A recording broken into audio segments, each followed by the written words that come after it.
Yes. Good afternoon. Hope you guys are doing great. Would like to review the game, obviously from last week. Obviously, it was a heartbreaking loss for the Gamecocks.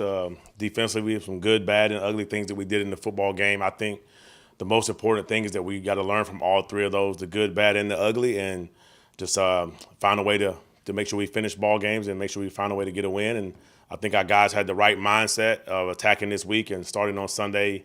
Like I said, you come in here good, bad, win or loss, you got to address them in a certain way. And I like the mindset. Still trying to attack. Obviously, we got to go up to Oklahoma. Big SEC ball game on the road. Looking forward to it. Clayton, I know anything can happen. It's probably no use looking at possibilities, Yep. but probably should be a defensive game. Two really good defenses going at each other.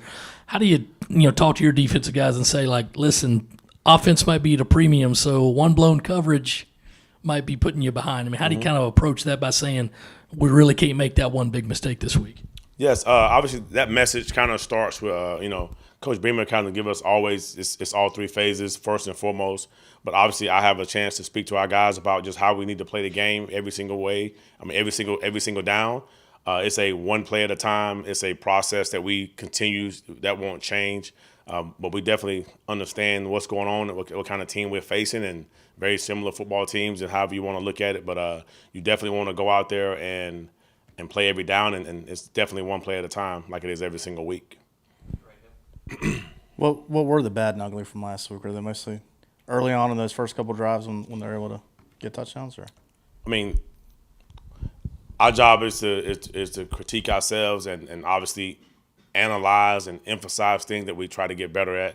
Obviously, the opening drive, they go down and score a touchdown. That's not a way you want to start on the road. I want to say, obviously, the finish, we blew a coverage. We didn't finish the game, scored 13 points in the fourth quarter. So those are things that you're probably not going to win SEC games if you give up 2 touchdowns in the fourth quarter, just how the league is built. So that was some things that we was mad about, and we want to make sure that we just continue to finish games, man, and regardless of what's going on. It's just a mindset thing. I think coming into the season, the cornerback spot opposite O'Donnell was up for grabs, a question mark maybe, not a lot of experience there. Mm-hmm. What's your assessment of how they've played so far? What do you like individually about each guy? Want to give a lot of credit to Coach Gray, just in regards of just preparing the guys and getting them ready every single day, not just games, every single day. I mean, the most prepared DB coach one of the most prepared coaches I've ever been around in my life in regards of getting guys ready for the day. So just hats off to him, one. Two, I think those guys have went in there and they played the best they possibly can play. I think they have room to grow.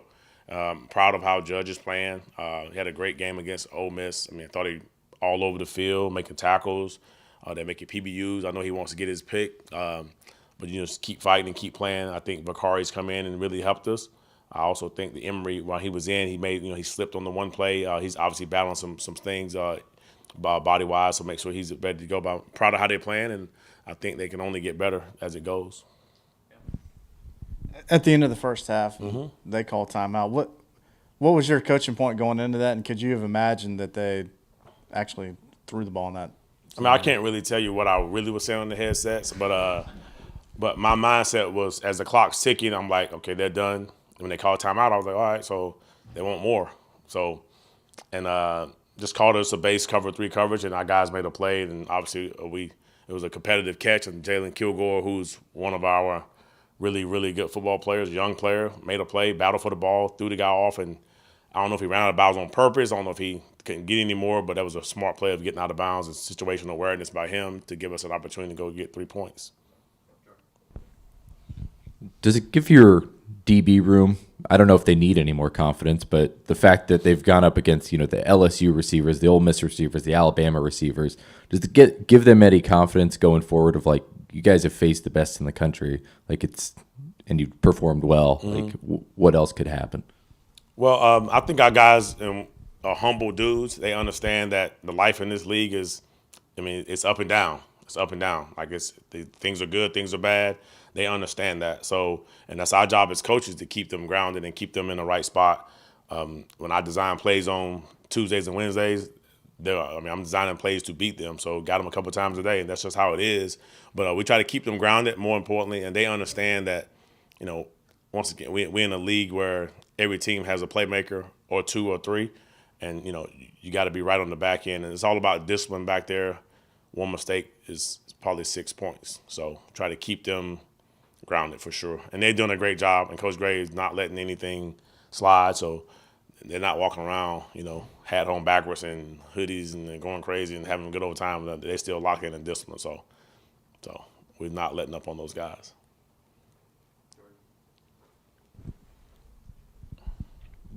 How much does Dylan Stewart being on the opposite side help Kyle Kennard? I think they help each other. I think other guys around on our defense also, our inside interior guys help just as much as Dylan. I think our guys on the inside really are doing a good job on one-on-one pass rush opportunities. I think they've all won a couple this year, and I think Tonka got home the other day, a one-on-one. That has a lot to do with Dylan and Kyle, and Kyle's sacks has a lot to do with Tonka, TJ Boogie, and the guys on the inside. So it all goes hand in hand, but I think having Dylan and the attention that he got early probably created some double teams for him, and then you go one way, it's like Robin Peter to play Paul, so that's fun, but people can't forget about the guys we have on the inside. From a very general kind of standpoint, not looking at the inconsistencies and the inner dynamics, it's pretty fair to say the defense overall has just been very consistently strong this season.